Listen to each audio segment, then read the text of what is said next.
Hi, welcome to the second episode of the Unknown Knowns podcast at the Danube Institute. And today I'm joined by David P. Goldman, who is Deputy Editor of the Asia Times and is also a Fellow at the Corvinus Institute for Advanced Studies. So welcome, David. Welcome on the Unknown Knowns podcast. Honored and delighted. Thank you. Thank you for being here. So I thought we'd start with your career trajectory, however much of it you want to tell. I think it's kind of interesting because we have actually quite similar backgrounds. We're both economists who were thinking about public policy, but spent some time working in corporate finance. So maybe you could just give our listeners a brief overview of that. Well, there was a great Hungarian conductor named Fritz Reiner, of whom it was said that at a certain age, he realized that he didn't like music, but it was the only thing he could do to make a living. And I feel the same way about finance. I was, in a past life, research director at Bank of America and head of credit strategies at Credit Suisse.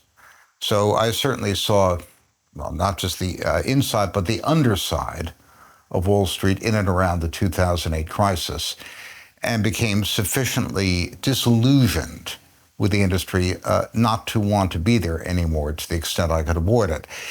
But as a matter of really just personal peeve, starting in 2000, I began writing a series of essays under the pseudonym Spengler for the Asia Times, and to my shock and horror, they became popular.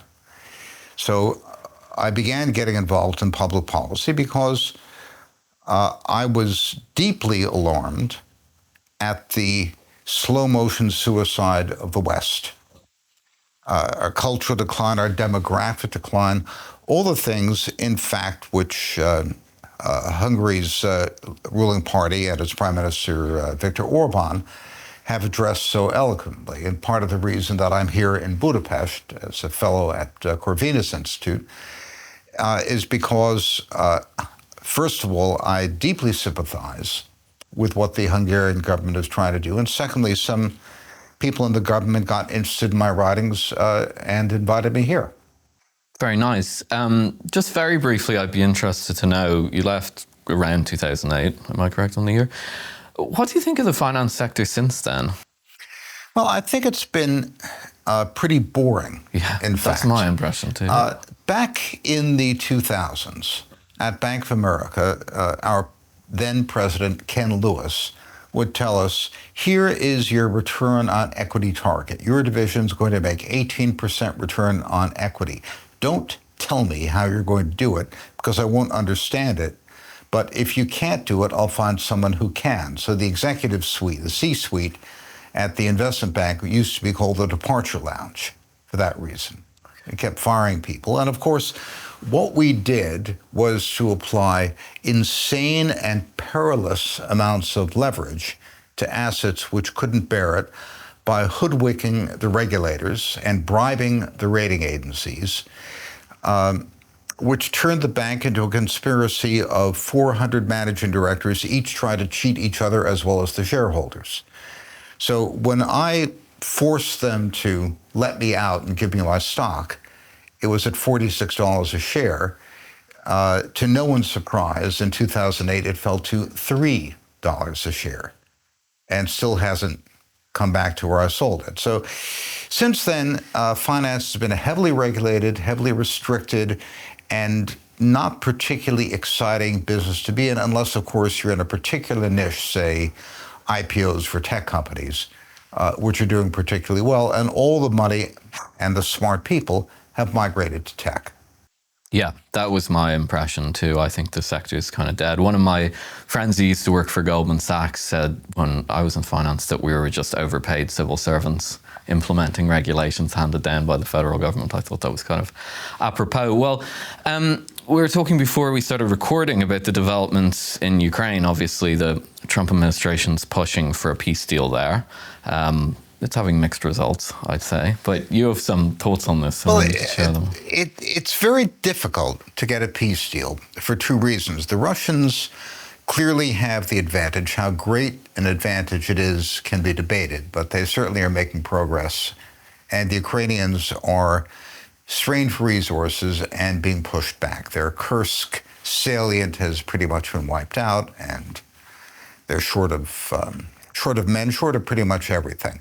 So from the Ukrainian standpoint, they're in a position which is tragically common in warfare, that the war doesn't end until everyone who wants to fight to the death has had the opportunity to do so. After all the sacrifice, all the bloodshed, massive destruction of infrastructure, displacement of more than 10 million people, ruin of the country, it's extremely difficult for the Ukrainian nationalists to say, gee, you know, we probably shouldn't have done this. Why don't we just cash it in, let the Russians have the Donbass and some other eastern provinces and call it a day. Very hard to do. And from Zelensky's standpoint, if the war ends, what's he good for? So he's got a personal motive to keep it going. The Russians don't have a motive to stop, and the Ukrainians don't have a sufficient motivation to stop. So this could go on for quite some time, except the whole idea that Russia needs to be an enemy, and that we're living in a world where we're trying to calibrate in what way Russia's an enemy and how much of GDP we spend to defend ourselves against Russia, I think is the problem in the mindset to begin with. It's well known that Putin had asked Bill Clinton to join NATO. Clinton turned him down. The old Bismarck conception of the relationship between Russia and Western Europe was always to include Russia inside the security architecture. And that's why I was fascinated to see that Hungary's foreign minister a couple of days ago proposed to use the Organization for Security and Cooperation in Europe, the OSCE, as a vehicle for developing a new security architecture. That was the original Helsinki Accords organization from the 1970s. And that includes Russia.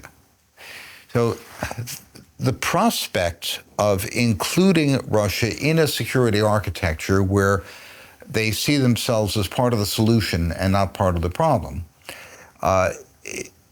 is obviously seriously worth, maybe not obviously, but I think it's seriously worth considering. From the American standpoint, a major policy objective is to prevent Russia from becoming a vassal state of China. Trump has said that. Every American official we know has said that publicly and privately. With very little pushback, which has been surprising. Well, there's been plenty of pushback if you read, the neoconservative side of the American press, the liberals. But in any case, that's an American objective, and it's an understandable, reasonable American objective. But then you have to ask, since Russia has become massively economically dependent on China for virtually all its industrial imports since the Ukraine war began, upon whom should it become dependent? Whom should it diversify to get away from China? And by process of elimination, it can only be Western Europe, particularly Germany, which means separating Russia and China, or at least distancing them, can't be done without more stronger economic relations between Russia and Germany, which is exactly what the Ukraine war was supposed to stop by, blowing up the pipelines and imposing a boycott and freezing Russian reserves. So that's an interesting conundrum. The only people I know in Germany who seem to understand this and would like it to happen are paradoxically the alternative for Germany, the AfD, which is now 25% of the German parliament. So this could lead to knock-on effects in terms of Europe's political configuration. I think, as so often, Hungary's government has proved visionary in indicating how you get out of apparently insoluble problems. And they have some natural allies, the up-and-coming conservative populist side of German politics and others. So a very interesting period to be in European politics. Do you think the Americans understand that? So I completely agree with you that the Trump administration has quite clearly signaled that they can't tolerate as close a relationship between Russia and China. I think the smarter people there know that they're not going to break them apart now. That's just an ask too far at this point. But I think the strategy probably is let's have them not wholly dependent. I don't think I've seen them really realizing, following it to its logical conclusion and saying, well, obviously the other industrial goods producer is Germany. It's not going to be the United States. I haven't seen it talked about. Do you think there's... Well, no one's talking about it because they're in the middle of negotiations with the Russians. So you don't offer the prize before you indicate what concessions are required. My impression of the administration, I was in Washington a couple of weeks ago, is that it's very new. A lot of the staff haven't been hired. For Europe, there's still no, the staffing immediately below the top people at State Department still hasn't been accomplished. The assistant secretaries, deputy assistant secretaries, the executive officers, people on the ground are not yet in place. So I think they've been hard-pressed to deal with a lot of emergencies. And to what extent it's been thought through, that I couldn't tell you because I'm not privy to the inner circle's thinking. So we'll see. But I have a mystical intuition that if Viktor Orban's government has a very clear idea of where things might go, somehow someone in Washington will learn about that. Yeah, I think that's probably fair to say. How the Europeans, not the AfD Europeans, the good Europeans, as they style themselves, will react to such a thing, I think, with horror. But as you say, it increasingly looks like their political time may be up. Well, that's right. Friedrich Merz has a negative rating of 60%. Already, according to the German polls. He's not chancellor yet, is he? Officially? No, he's not. He got 28% of the vote, which is the second worst showing the CDU has ever gotten in history. But according to the polls now, they're down to about 25%, and the AfD is up to 24%. So for AfD, which is really the old right wing of the CDU, the Helmut Kohl wing of the CDU, to be polling within the range of statistical error with the CDU is an astonishing development. And there are major signs of cracks within the CDU. I was talking to a friend in AfD this morning who mentioned to me that when the Bundestag, the new Bundestag, voted for a vice president, the AfD put forward its candidate to be vice president of the Bundestag, which is normal, second largest party, traditionally will get the vice presidency. The largest party will get the presidency. And there were 2 rounds of votes, couldn't get a majority. Finally, 30 votes shifted towards the AfD from other parties. And those were almost certainly from the CDU. And those are CDU people who want to see the AfD have a proper voice in the Bundestag. So I could see the Trump administration, which perhaps is not the most sophisticated Europe-centric administration we've ever had, nonetheless acting with the greatest sophistication and skill in diplomacy in Europe because of its close relationship with the Hungarian government and the kind of advice it might get from the AfD. Of course, Elon Musk famously said a couple of months ago that the AfD is the only party that can save Germany. He did a live stream with Alice Weidel, the chancellor candidate of the AfD. Alice Weidel came to Budapest, I think, was it 3 weeks ago, did a press conference with the PM.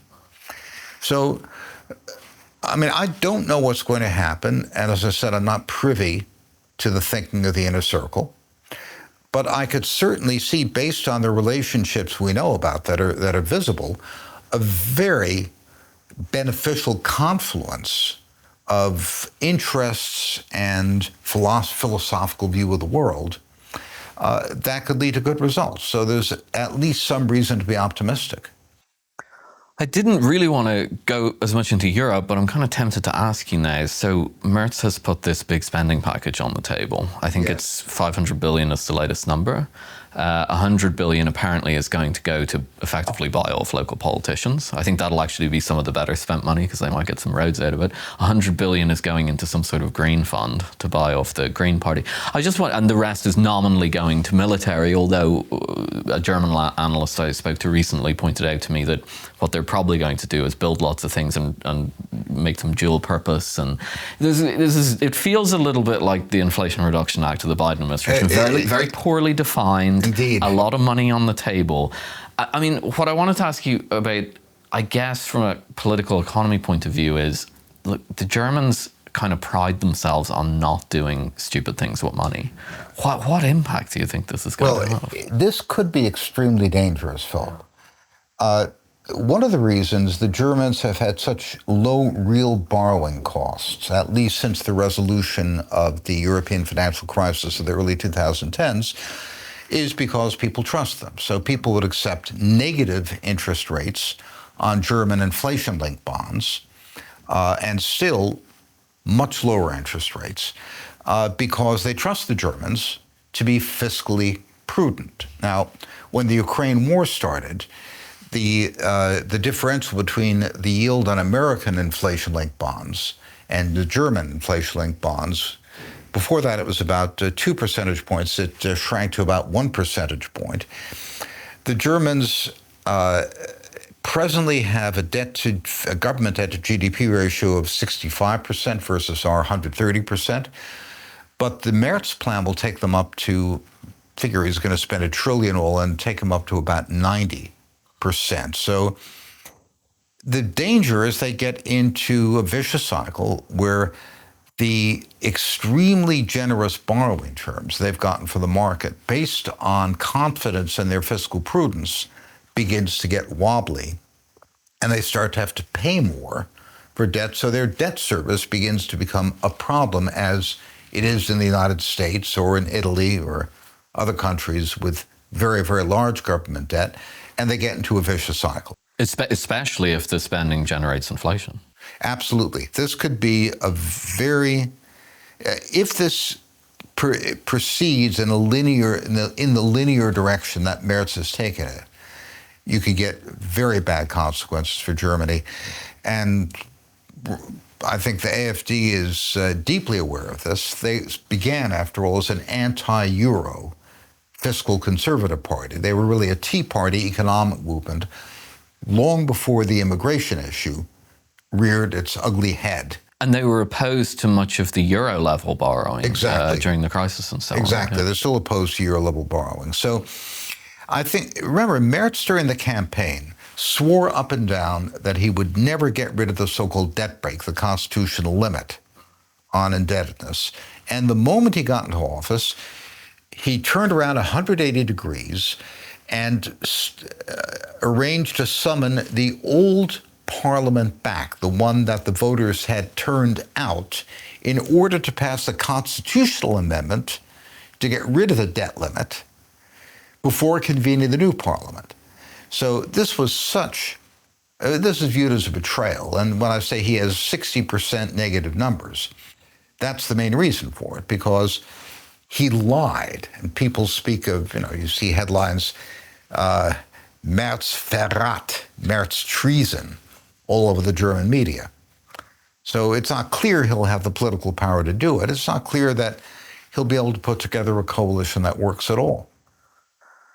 One last thing on Germany. So I think everyone's in agreement that in the current circumstances, Europe needs to take its own security more seriously. I think we're probably on the same page that actually requires right now more diplomacy rather than, some sort of a hysterical attempt to build up a military that may or may not work. But what do you make of... It's very hard not to notice that there's a lot of militaristic rhetoric coming out of Germany. It's understandable. They kind of feel like they've lost a war of some sort. There's hysteria over Russia marching on Berlin. It's probably nonsense, but they've worked themselves up into a lather here.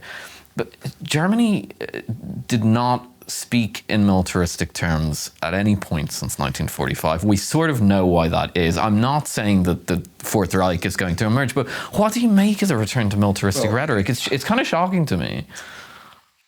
During the Cold War, Helmut Schmidt and then Helmut Kohl built the Bundeswehr into a formidable fighting machine with 12 fully armed, battle-ready divisions and more than 7,000 main battle tanks by 1988.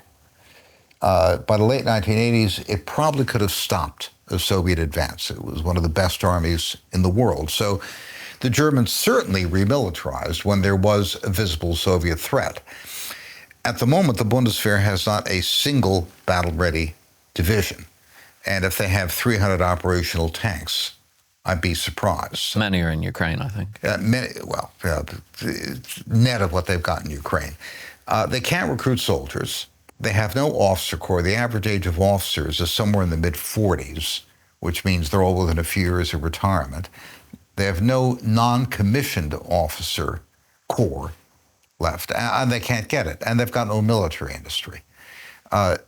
Krauss-Maffei can build 45 tanks a year, which you can lose in a day. So the whole idea of rearming in the 1980s sense is ridiculous. Now, the AfD favors a return to conscription. And their argument is that there shouldn't be a separation between citizens and the army. It should be a citizen army. And I've heard from German friends a number of interesting proposals of how to restore a reasonable defense force. But the main thing I think we should keep in mind is this isn't the 1980s. Wars in the past are typically associated with more people than land and the fight for Lebensraum and so forth. Putin has plenty of land, but too few Russians. He's got 88 million working-age adults at the moment. By the end of the century, by the core UN projection, he'll have 48 million. So it'll drop almost by half. The 20 million or so Russians, ethnic Russians in the so-called near abroad, who were separated from Russia by the collapse of the Soviet Union, are worth more to him than the land. So the idea that the declining, aging population of Russia is going to fight a war for Lebensraum is, in my view, completely absurd and contrary to all the observable facts. Russia only has about 600,000 men in the field, about the same as the Ukrainian army.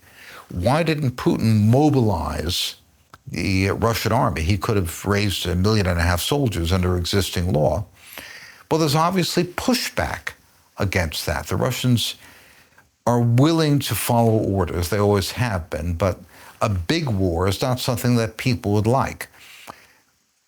To occupy Western Ukraine would probably require 1 million soldiers by itself.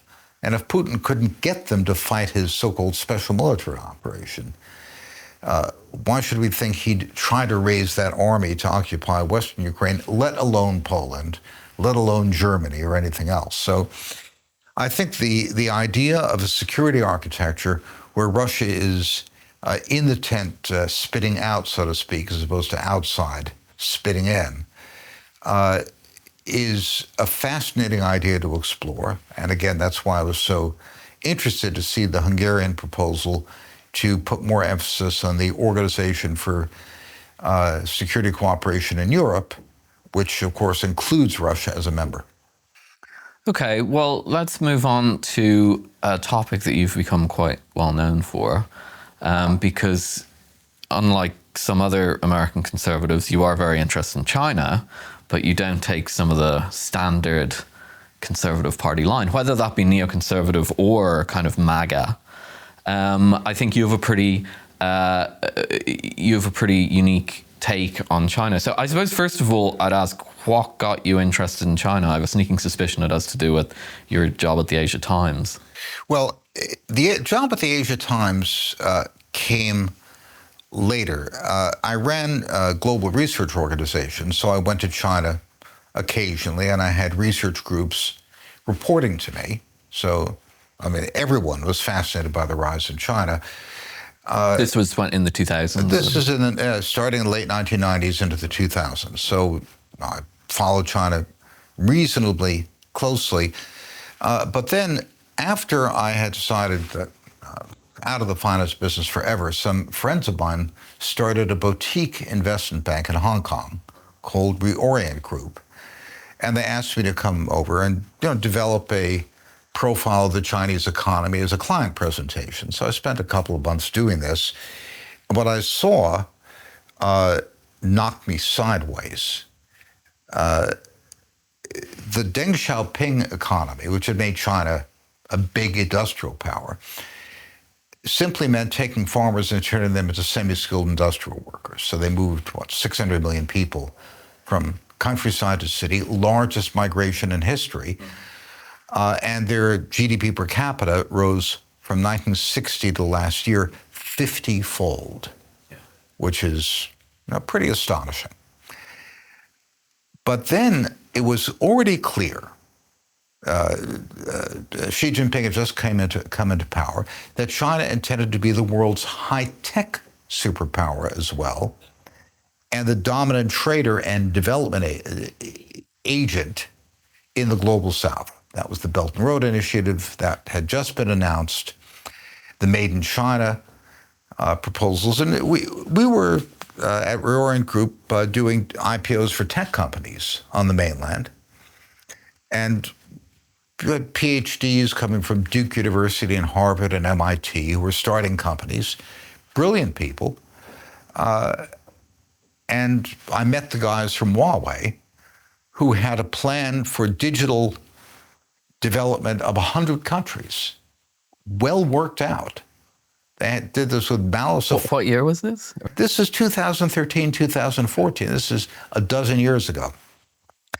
And I realized we're not in Kansas anymore. This is, if they can pull this off, then China is going to be the dominant economy in the world. And we're going to be, we Americans and our children's children will be licking the boots of the Chinese for a very long time to come. And I don't like the Chinese system. I don't think the Chinese have a conspiracy to make us all die of COVID or poison the water or that's paranoid stuff. Weather balloons, maybe? I'm not worried. I check all the time. I look over my shoulder. And since then, Philip, the Chinese have vastly exceeded my most aggressive expectations. Yeah. Then Senator Rubio, of course now Secretary of State, last September, wrote a report called "The World China Made," and I had the honor to be quoted in it. And Rubio pointed out that China had managed to dominate many of the world's most important high-tech industries. Telecom infrastructure, EVs, alternative energy, solar panels, and now fission reactors. They say they're going to have an operational fission fusion reactor by 2030, which would be an astonishing stride. Robotics. China now installs more robots than the rest of the world combined, operated by more engineers graduated each year than the rest of the world combined. So almost every key high-tech industry, except semiconductor manufacturing, has become an area where the Chinese have a good shot at dominance or have already achieved it, and they're working hard on semiconductor manufacturing. That alarmed me no end, so as my friend Gordon Chang said in a review of my book, I became Paul Revere. Right. The Chinese are coming. I certainly don't want a war with China. They're 6,000 miles away. There's nothing that's worth us blowing each other up about in between that. And it's probably fruitless, right? I was talking to somebody yesterday and I pointed out, during World War II, the Americans were pretty focused on stopping technological development in Nazi Germany, despite the fact they had pretty much free reign bombing-wise. They maintained building of V1, V2 rockets. Even in an extreme war scenario, you don't tend to shut down, domestic production or anything. Germany, if I recall, reached its peak of industrial production in early 1945, despite the bombing. really sophisticated stuff as well. I mean, the rocketry and everything like that. So the notion that some sort of a naval skirmish off the coast of China would somehow shut down I mean, this stuff isn't well thought through. Unless you want to go to nuclear winter, you're not going to shut down the technological development of the Chinese, right? No, the Chinese anticipated these things and planned for them and have adapted faster than I would have expected. The key issue, of course, is the super fast computer chips. We were gobsmacked in September of 2023 when Huawei showed that it could produce 7 nanometer chips. That's at the sort of low end of the high-end chips. And they managed to do it using older semiconductor lithography, which no one had used before. And it may be a bit inefficient, but they managed to work around the problems. And of course, the most recent breakthrough was DeepSeek and the other Chinese AI models, which appear to be able to train large models with slower chips and less power consumption by using some smart hacks. This, of course, is a threat to Western dominance in AI, which is the foundation of the last round of tech stock increases. NVIDIA is down 3% today. That's right. So my view has been that we should treat China the way we treated the Soviet Union in the 1970s. Put whatever effort into R&D, public-private partnerships to stay ahead of the key technologies. And although I was MAGA before MAGA was cool, and I'm a huge supporter of President Trump, the one area that worries me about our national security profile is support for cutting-edge R&D that will keep us ahead of China. I don't see enough focus on that. Do you think it's too late? Well, I don't know, but I'd sure like to try. No, I mean, you have to try. But as you say, the developments, especially in the last 5 years, the time compression on the developments in China, the Kirin 9000 chip, the DeepSeek, like these are really running ahead of the curve a little bit here. And they're so, as you know, it's not so easy to just reindustrialize an economy very quickly, to teach those skills, to get engineers in place. I'm not trying to be a doomer, but I could give you a whole tragic litany of the obstacles that we have. But there are new technologies, for example, in chip manufacture, which could increase chip efficiency and speed by orders of magnitude. At the experimental level, you can communicate data in a chip directly between molecules using the quantum properties of matter. You don't have to use an ultra precise mirror with an ultra fine laser to etch a little line 2 nanometers wide on a hunk of silicon. You can have the molecules communicate directly. Now, this is only a laboratory thing. It's not commercially viable, but were we to achieve this, then we'd leapfrog the Chinese and everybody else by a gigantic margin. That's a bit like throwing Sauron's ring into Mount Doom, while you're surrounded by these massive armies. There are scenarios like that. So that's what I would pursue. There's no other real choice. I mean, trying to compete on baseline manufacturing over the next 5 years is just a non-starter. We're worried too much about shipbuilding. We should just let the South Koreans do it for us. I mean, we're not going to. China outguns us 50-1 or something like that in shipbuilding. We're not going to come back. We just don't have the facilities and the skills. So we need to use our allies. Well, I just hope no naval contractors for the US Navy are listening to the podcast. They'll be very offended by what you've just said. So a few things on China. So I know it's almost a little cliched at this stage, but these points still bounce around. Some people in the US are completely convinced China's going to collapse. They cite housing, what they say is a giant housing bubble, although they've been calling it for as long as I was in investment finance. There was supposed to be a crash every year. And then the other aspect is demographics. I mean, we won't go into this too much, but what are your broad thoughts on the China collapse narrative? China is always ready to collapse. It's been ready to collapse for 5,000 years. Right. Every once in a while, it does. China is a radically different kind of entity than Western countries. It's not really a country. It's certainly not a nation. It speaks 200 dialects. It was created by centralized infrastructure, by flood management of the 8,000 miles of Yangtze and Yellow Rivers, not counting their tributaries. So the Qin dynasty, out of which we get the name of Qin Shi Huang, tamed rivers and built canals and so forth and developed enough wealth to conquer the rest of China. Every once in a while that goes wrong. They plan that badly, or they've got a natural disaster, and you get a new dynasty. That's happened 80 times in recorded history. The average age of a Chinese dynasty is, I think, less than 20 years. But the average is misleading because there have been some very long ones and some very short ones.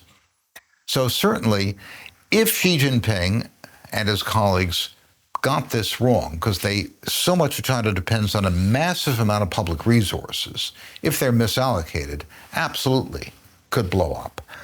But I don't think it will.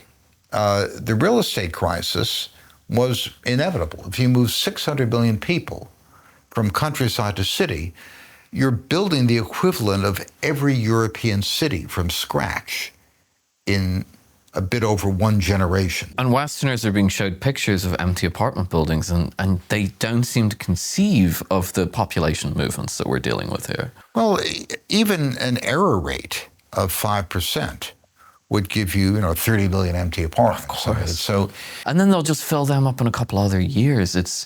We just don't have a conception of what China's doing, I think. And so we see certain things and we try and analogize to it. So we think of some of the housing that was built during the 2008 crisis, especially in Ireland. There was some in America too that had to be bulldozed, right? That they were just, these estates that nobody lived on. And we analogize based on that. It's a completely different scenario, right? Well, exactly. The Chinese used the Great Migration to develop wealth based on real estate, and that became a one-way bet. The Chinese, being natural anarchists, all piled into houses. So the government spent 2 or 3 years bashing the housing market to get it to crash, to get the Chinese to start investing in other things than housing. They didn't have a particularly good experience with the stock market, but the government wants them to invest in securities, not houses. So it was a managed crash that got a bit nastier than the government had expected. But countries with a 40% savings rate and a massive current account surplus don't have financial crises. Now, the demographics is a different issue. All of East Asia has terrible demographics. Now, the population of highly educated Chinese is still growing. They're the ones with a real economic weight. So within a generational time span, I don't believe that China is at any demographic risk. However, if these trends continue in 100 years, they'll have a really serious demographic problem. There are lots of ways you can mitigate a demographic problem. You get higher productivity. You get immigrants, so the Chinese don't do that, but you can export your capital to where the young people are. That's the Belt and Road Initiative. Hardwiring large parts of the global South, particularly Southeast Asia and Central Asia, parts of Latin America, to the Chinese economy, puts young people into the loop of the Chinese economy and substitutes for those not coming in. The labor-intensive industries tend to be exported. So those mitigating elements will carry China through any strategic horizon that is meaningful to us. What happens at a 50 or 100-year horizon is a different issue, and in 100 years, Peter Zeihan could be right, but he'll also be dead. Yeah, I mean, I'd just add to that, having looked into it, first of all, I think it's about 25% of the population still on agriculture. Equilibrium agriculture employment in a developed economy is maybe 2 to 4%. Yes. So there's plenty of people to move from the rural areas to the cities. I don't even think that 25% are productively involved in agriculture. They're in some sort of subsidized village scenario or something. So there's that on the one hand. And also I'd highlight that the Chinese are starting to try family policy. They've changed laws around marriage, I think, to make it's some arcane system that you can only get married in a certain place or something. I don't fully understand it, but the mindset is there. And given the fact that they have almost complete control over their own media, if there was one society that could kind of psyop an entire society into re-gearing their priorities, I think it could potentially be China. So even in the long run, I think I just don't think betting against something because of a very long-term trend is a very wise thing to do. Yes. For us and our children, the projections of Chinese collapse are misguided and meaningless. It becomes a matter of theoretical speculation 3 or 4 generations hence. But apropos of your comment on agriculture, in Hong Kong, most large apartment buildings have a roof covered with a hydroponic facility. And the vegetables that are now appearing in Hong Kong supermarkets, top quality, available year-round, hydroponic, entirely automated. So the impact of automation and AI on agriculture may be as great as in any other industry. The Chinese are building 3 nuclear plants a year. They're going to accelerate that. They produce more than 80% of their own energy in terms of BTUs. As electric vehicles take over, their oil imports will continue to drop. And their ability to adapt, the most important thing is they've thought of it. They've had a plan. They've prepared. They don't just wait for problems to come up and then have assign a congressional commission to look into it. So, I mean, I'm guessing from all this, well, I know already, but our listeners will probably guess from all this that you don't think a Chinese containment strategy is viable. I mean, the template for some sectors of the United States and the West as well, by the way, Europe are signing up to this too, is a Soviet model, right? It's an attempt to contain the economy in much the way that the West tried to contain the economy of the Soviet Union. But it's a completely different beast, Chip. Yes, it is indeed. I think it's critical for the United States to maintain its alliance with Japan, South Korea, and other friendly countries in Asia, obviously Australia. You want a balance of power. In that respect, I agree with my old friend Eldridge Colby that we want status quo, balance of power, and not a tussle with China. You don't want to give China unlimited power because you don't know what they're going to do with it. The Chinese should still be rather afraid of us. But the idea that by denying China access to technologies, we can stop their development is delusional. They may not be able to buy the technology, but they can hire anyone they want. And eventually they'll learn how to do all these things by themselves. Real imperial powers don't withhold technology. They flood the market with it and make it cheap, and make it too cheap for their victims to be able to reproduce it. And then they come up with better technology and do it again. That's the British flooding India with textiles and so forth. We've done the opposite. We've made the technology very expensive and given the Chinese an enormous incentive to reproduce it. And ultimately that backfires. There is a case for using technology controls to slow China down, which it does slightly, but only if you're going to leapfrog and introduce the next generation of technologies.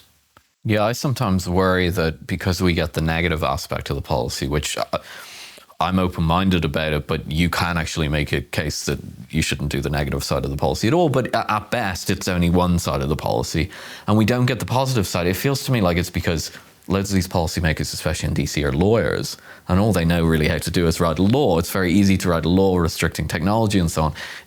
Economic development and so on is much more difficult. So the positive aspect to it is completely foreign to their mindset. Their lawyers are software guys. Yeah. To a hammer, everything looks like a nail. To a software guy, every problem looks like code. Yeah. So, for example, one of the key enabling technologies of this century is high-speed broadband, 5G and then 6G and so forth. This is important not because it allows you to download movies more quickly onto your smartphone, but because it allows you to have every robot in a factory communicating with each other in real time with very dense amounts of data so that you can instantaneously reconfigure the shop floor to change production methods and so forth, and get robots communicating with each other. Same with smart ports and logistics and so forth. Same with smart cars. Now, Huawei was clearly the world leader in 5G in 2018. There was a proposal offered by a senior staffer at National Security Council, my friend General Rob Spaulding, to have a national 5G system as a strategic resource. The industry didn't like that, and they fired him. Instead, the industry decided on a software-based solution called Open Radio Access Network. The idea is, instead of having the dedicated boxes that Nokia and Ericsson and Huawei make, you'd use generic components and just put a lot of smart code into them to accomplish the same thing. Well, so far we have virtually no practical Open RAN networks. And we have, according to the Chinese, 10,000 Chinese factories operating with 5G private networks. Only a tiny fraction of that in the United States and Europe. So the fact that the people who've made the most money in the US are software people has tended to prejudice us and ignore the things that involve physics, material science, high energy transmission, and so forth. We tend to neglect that. So we still have the world's best software, though it's not clear how long we'll have that advantage either. Well, these DeepSeek developments have completely scared the life out of Silicon Valley. There's a massive public relations campaign going on at the moment to cover up how deep the DeepSeek goes, in a sense, to my mind. But it's clearly got these guys terrified, because I think their feeling is, a few exceptions, like Musk has been able to transition into actual manufacturing with Tesla, although now they're beating him with EVs as well. But a lot of them, my feeling is that they realize that if the Chinese succeed in commoditizing the software market, because a lot of these guys just rely on gateways, IP, like it's intellectual property. It's very artificial, the way that they do their business in a very hard economic sense. I think they fear it because if the Chinese bring down costs massively in that software market, level the playing field, almost make it, freeware in a sense, as they used to say in the 90s. If they do that, I think these guys don't really know how to go into manufacturing and compete in that sphere, right? There are some efforts by Google, Microsoft, and of course smaller companies like Anduril, the high-tech defense manufacturing company, to do that. So we're not without resources, but the problem with manufacturing is it's trial and error. It's not just technology, but know-how. The head of ASML, the producer of the most sophisticated chip lithography machines, has said somebody could walk out of his headquarters with a briefcase with every blueprint in it and fly to Beijing. And it wouldn't do the Chinese any good, because there are 100 precision industrial processes, know-how intensive things, which they spent years learning how to do, and you can't do overnight. So once you have a huge advantage in manufacturing, you also have a huge amount of data at your disposal. And AI applications to manufacturing are extremely data intensive. Head of engineering at Bosch said there are basically two ways you can train a machine with an AI system. One is you observe the same machine for 60,000 days, or you observe 60,000 machines for one day.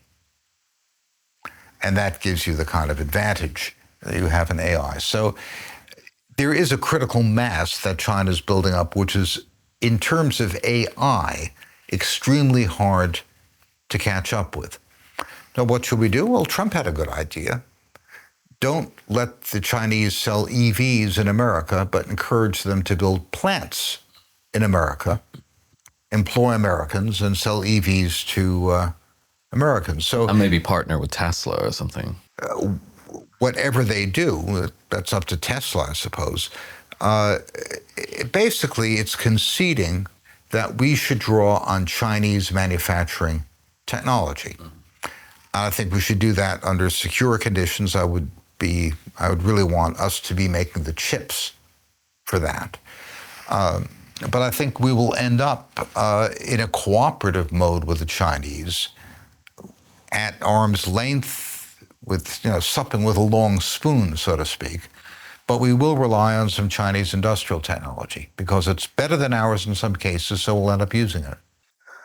Well, I was going to close it out by asking what a proper conservative policy toward China would be. I guess that's the advice, right? It's that we should have the long spoon, feed with the long spoon, but be realistic that they have the industrial capacity and we don't. We could also have talked about nuclear in that regard, or many other things that we need, rail in Europe, for example.